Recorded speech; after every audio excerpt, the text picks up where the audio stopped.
You guys made a pretty significant change to your team at the trade deadline. The franchise much more committed to the small ball, all-in approach. What input did you have in deciding this was going to help you guys get to where you needed to go? I mean, I let them choose that. I'm just out there to play basketball and try to win games. I feel like, whatever decision they make, they put all the work in, all the research, and all the other stuff. So I just go out there and hoop. And they made a trade so far. It's been pretty good. How does going with that approach maximize your skill set? Well, mine and Russell's. Obviously it gives us more spacing to be able to get to the rim and create opportunities for our teammates. Granted, Clint was great for us for his last few years. I'm proud of him, the way he grew as a player, as a person. Now he has another opportunity in Atlanta, but it's more spacing, it's more opportunities for our guards to drive and be able to attack the rim, and then we get shooters. So it's pretty good. I've had so much fun watching this. I don't know how exhausting it is, but it's really fun to watch. No, it's not exhausting. The first game that you guys played after the trade deadline and sort of committed to all of this small ball idea was against the Lakers. And there were a lot of people who said, oh, see, that's the game where it's really going to hurt them. And the opening tip-off was you against JaVale. And the video and photos from that, just that one moment. It's pretty funny, right? Are pretty amazing.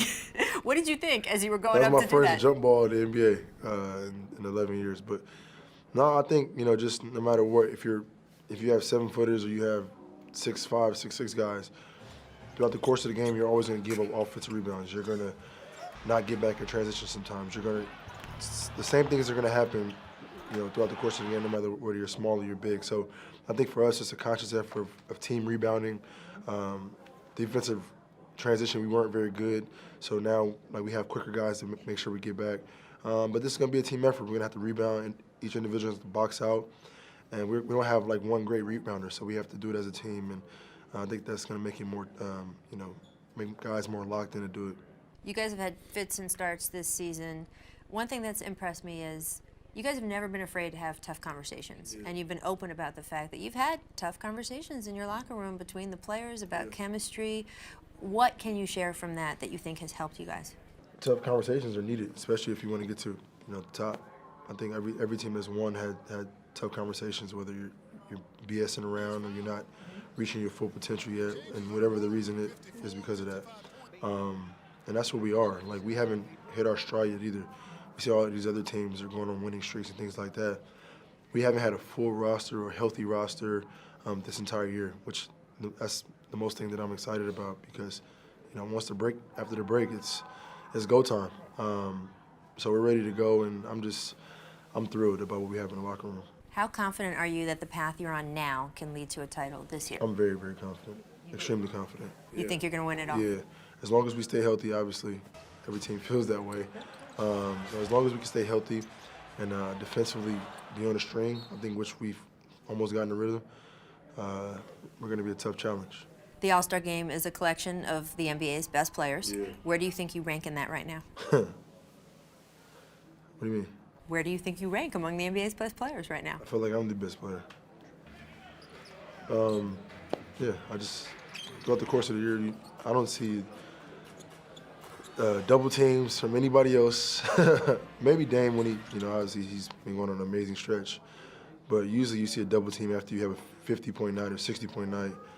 If I have an 18-point night, the next game I'm seeing a double team, which is pretty cool. The NBA has never seen it before at half court. So I'm just trying to figure ways to, obviously, be great in that. But you don't need to see another player that's getting double team. So how coaches scheme for a player usually totally tells you totally different than any other player in this league, or probably has ever been schemed for. It's interesting to me because the way you're schemed by coaches, assistant coaches around the league reflects one level of fear of you as a player. But then the NBA's own website has an MVP ladder, their rankings for MVP. They list the top 5 players. You're not even in there, James. I know, that's crazy. What do you think of that? And I still lead the league in scoring. Third straight year you've led the league in scoring. Yeah. What do you think of that? That's something I can't control. If around the league there's getting double teamed, if you name the top 5 players that getting double teamed around the league, there's going to be notice. People are going to say, oh, he's getting double teamed, or he sees a double team, he sees a trap at half court every single night. Nobody's mentioning that, I'm not the type to go out there and say it or or broadcast it. Like I'm just gonna try to go out there and win games, and that's what we'll be trying to do. You do have people talking about some of the stereotypes that have blown up around you. Charles Barkley, when they had the All-Star draft, was saying, oh, no one wants to take James Harden, he's a dribbler. Giannis Antetokounmpo makes a joke on the air about, I want to take someone who can pass. I'm taking Kemba Walker instead of James Harden. I average more assists than him, I think. You ranked 10th in assists going into the All-Star break, and Kemba ranked 36th in assists going into the All-Star break. So I don't see what the joke is, but I didn't even see it. You know, I don't pay attention to stuff like that. I just know none of them can mess with me. Well, your general manager had a great line to kind of address all of that. He said, being different doesn't really get appreciated until it works. Yeah, or when I'm done. You know, when it's all said and done, you know, they'll appreciate it more. You know, but I wish I could just run and with 7 feet and run and just dunk. Like that takes no skill at all. I got to actually learn how to play basketball and how to have skill, you know? I take that any day. Do you think that in the end, a title is going to give you the respect that you think you deserve? I mean, it is, and I will get it. You feel confident about that? Yes, very. I like it. Thank you. I appreciate it. I love